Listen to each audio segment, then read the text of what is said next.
I'm getting nervous. There's no need to be. This is neither a training school nor a film studio. It's just a regular high school. You can act normally. Hoshino Ruby. Yoto High School Performing Arts Program. High school freshman first day. 1F. I don't even, now that I think about it, I've been watching anime for so long and like reading manga for so long, but like I don't understand how the class system works. Like, how does the numbering work? I don't understand, but yeah. Oshi no Ko. Performing arts program. Does this look like a normal scene of high school students checking their seating assignments? I don't know. Oh, there is some star patterns on their uniforms. I didn't know. Oh, that's interesting. Stars. I mean, we see stars all the time, but I don't know. It's just nice to see those little details, right? Like if you were just reading past it quickly, then you wouldn't notice this. On the right, beautiful women. On the left, hot guys. I didn't think the performing arts program would be this big of a deal, but it is. It's clearly a different beast compared to my local middle school.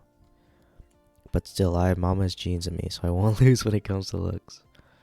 I like the mischievous cat mouth there.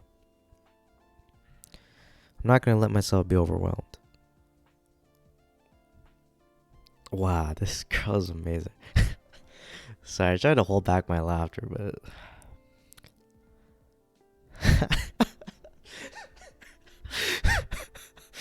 Oh my goodness, like, just see, like, her dumb, like, founded face and just her surprised face. Eyes up there, eyes down there. Oh, sorry for staring. I was thinking, yes, we're super pretty. This performing arts program sure is something. Oh, she's speaking in a dialect. It's probably Kansai Ben. Just the way it sounds, they kind of translate into like a southern slang. Yeah, they keep reading. No, not at all. I thought you were just as amazing. Are you a are you a model? That's right, more or less. I'm Kotobuki Minami. Nice to meet you. Kotobuki Minami. Oh, you're a graveyard model. Don't you think that Googling me right in front of my face is sort of inhumane? Those are totally lewd. Those are G cups. Stop. I've never heard an authentic Kansai before. Yeah, it's Kansai. Are you from Osaka? Did you come to Tokyo for show business work? No, I was born and raised in Kanagawa. My accent comes from, how do you say, going with the flow. It was a fake accent. Yeah, Kanagawa. I think this is near Tokyo. Kanagawa. Yes.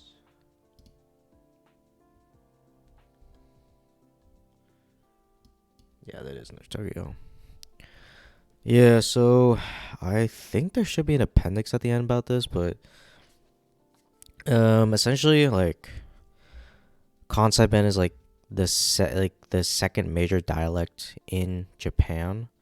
So the stuff you hear in anime is standard Japanese, and that is like what's considered formal. So in English we have standard American English, right?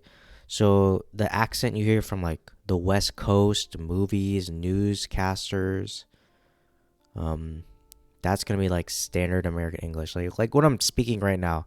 I'm speaking a little bit of a variation because I grew up in a certain area, so my accent's a tiny bit different. No one has like perfect standard American English other than like news broadcasters. That's like perfect standard American English, but mine is pretty much close to perfect standard American English.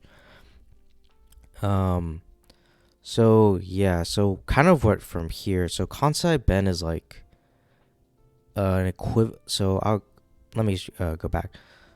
So the reason she's like speaking like this, and it's kind of interesting how they translated it was that it's kind of like almost southern slang. I was thinking you were super. I can't do a southern accent. This performing art program sure is something, right? So there's like several different Kansai Ben accents, and they can be translated in several different ways. So right here, we're kind of getting like a translation into like Southern American English, right? But you can also translate into like Boston English, like that New England English, African American vernacular English. You can also translate it into, right, depending on the context.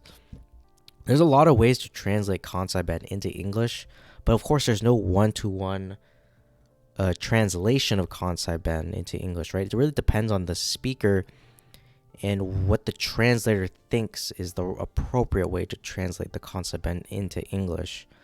So in this situation, I kind of like how they did it because, like, it's almost like if someone was, like, kind of faking a southern accent. And yeah, I don't know. Like, it's hard to say, right? Like, we need, obviously, I have not read the rest of the chapter, right? So I need more context, like, of this. Like, we know she's from Kanagawa, which is near Tokyo, right? So that's obviously, she has a fake accent, right?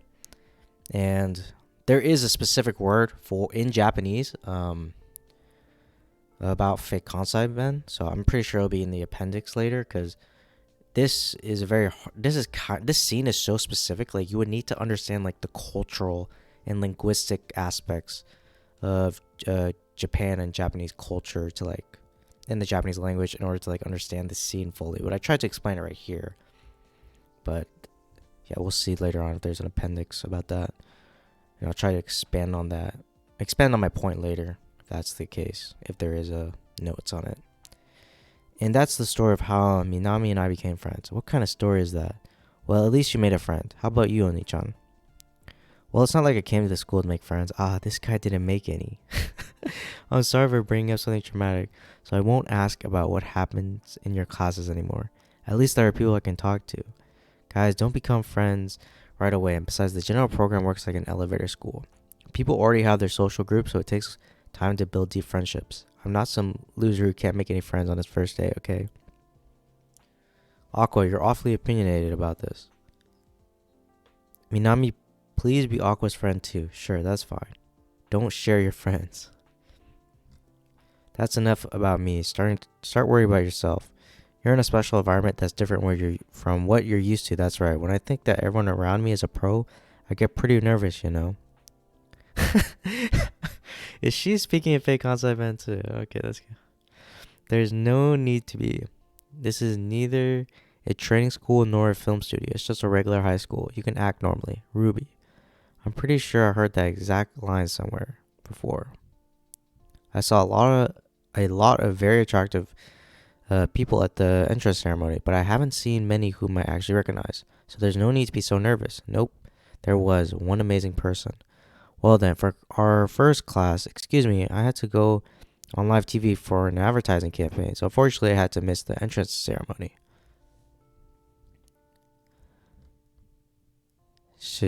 Shiranui frill. Shiranui frill. Shinari frill. Okay, I can't pronounce that.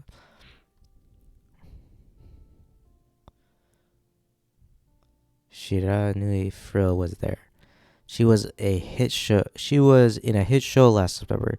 She's a multi-talented performer who can sing, dance, and act. Shira Nui Frill is the first person most people think of when they hear Pretty Girl. Well, of course I know about her, but I didn't realize you were so passionate about her. She's my favorite. Levi's. Got some flowers in the background. The trees. Yeah, I've been seeing this backdrop quite a few times. So I'm gonna keep that in my back of my head. Like, every time we see the trees, like, we're kind of seeing, like, something major is gonna happen in the story. So, for example, the trees with the stalker, I think there was trees when, like, oh man, no, I can't remember. But we've seen this quite a few times now, this type of backdrop with the trees. Oh, the other one was with the TV show they shot. Was it Sweet Today? Yeah. And that had obviously pretty big significant impacts on us. Pretty big significant impacts on the story, right?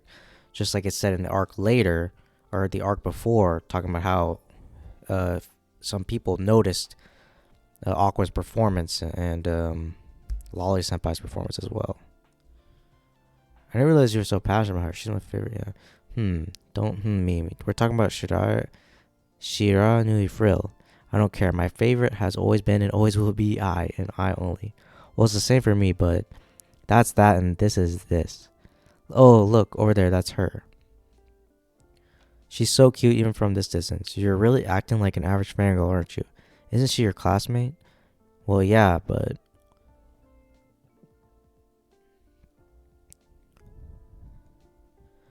Hello, Shiranui-san. Little sweat. Shit. The head tilt. Was she tilting her head before? No, I don't think so. My little sister is in the same class as you. Please get along well with her. Wait.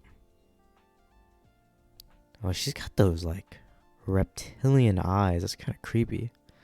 I know you. Weren't you on Sweet Today? Well, like I was saying earlier about Sweet Today. Okay, now it's coming up already. Yeah. So I just looked up the Kaguya-sama's author wrote this story. Like, I mean, I kind of like, I don't know, it's kind of interesting. I like these stories where, like, there's all these, like, little details and, like, Easter eggs for people who, like, really want to dive deep into the story. Like, all the main points of the story get kind of laid out anyway for the average reader, which is really nice as well, right? So, kind of like if you had theories and they're proven correct, it's like, oh, I was right? Reminds me of Tokyo Ghoul and Attack on Titan. I like those series so much because they kind of expand upon, sorry, not expand upon. They explain like foreshadowing later on, like in a clear, explicit way. So for like fans and audiences that were theorizing about certain aspects of the story, then later on it does get spoken about or it's laid out explicitly. Like for example, kind of like I don't want to spoil anything actually. Never mind. But there was a lot of things that were like proven right by the authors of Tokyo Ghoul and Attack on Titan when it pertained to fan theories, right? You really know your stuff, even though it wasn't much of a talking point. I heard about it, so I watched. The head tilt again. Okay. You were good. Thank you. He looks so shocked. Oh, I've seen you on the cover of Middle Jump. Minami, was it? Yes. Amazing. They're being acknowledged by Shira Nui Frill. And you are, I'm sorry, what's your profession? Right now I'm not really, good luck. The head tilt again, what the, alright, I gotta look this up.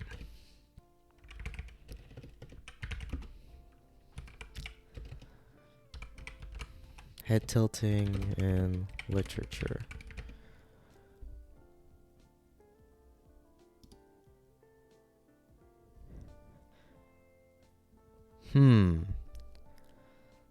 Wait a minute. Left. Right. Left. Right. Left. What? And the first panel, she's not really tilting her head that much. Whoa, we're seeing that theme again. 2-2. Guess what? Aqua and Ruby, 2-2. Okay, man.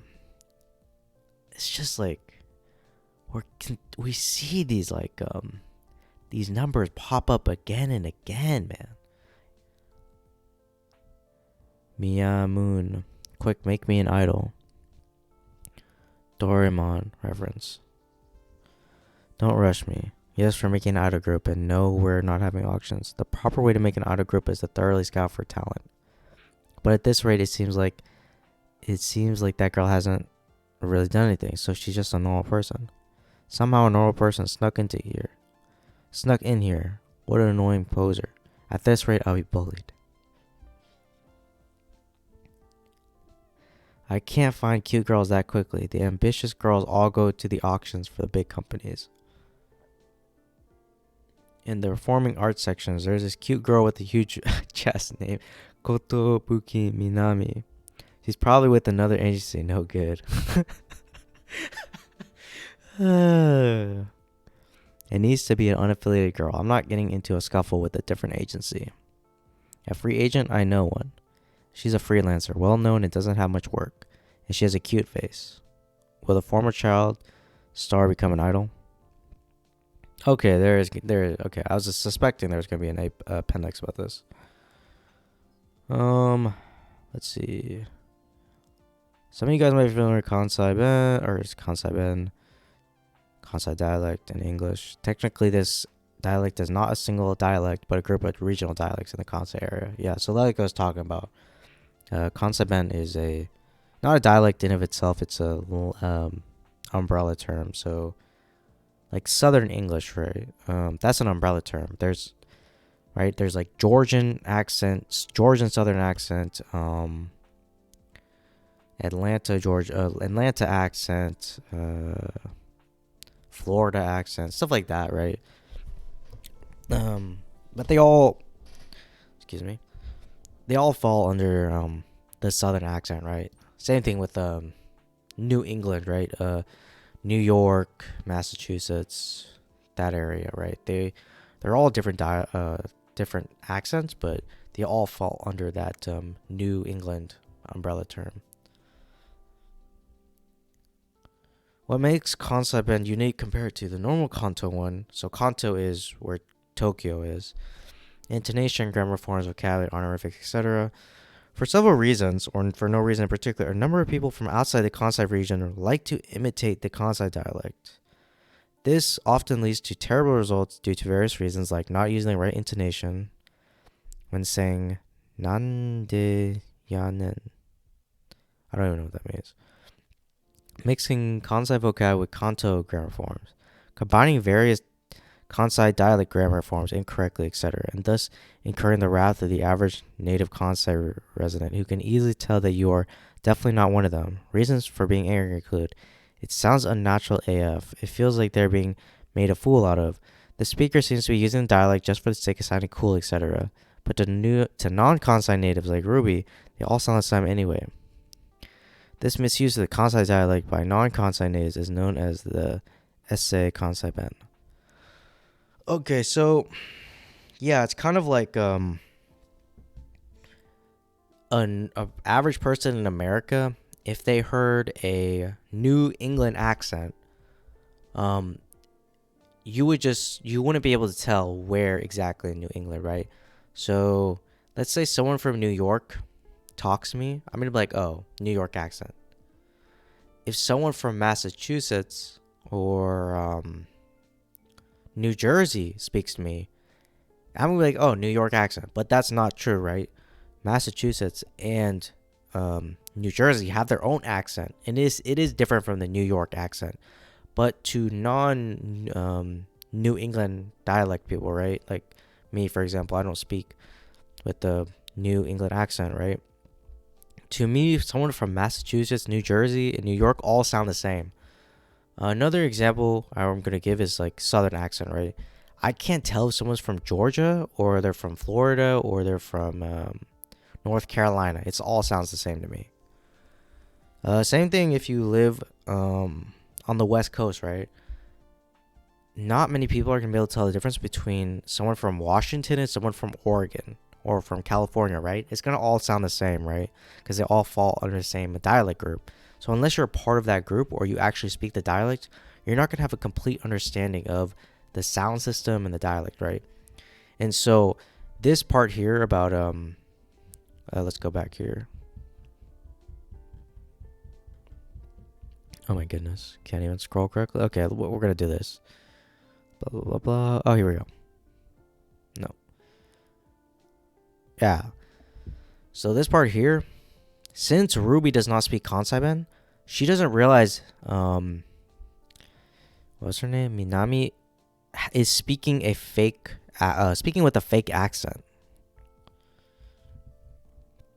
right? And that's kind of the equivalent example I gave, right, was someone from the South or someone from New England, and they're actually all from different areas, but you can't actually tell since you're not from that area, right?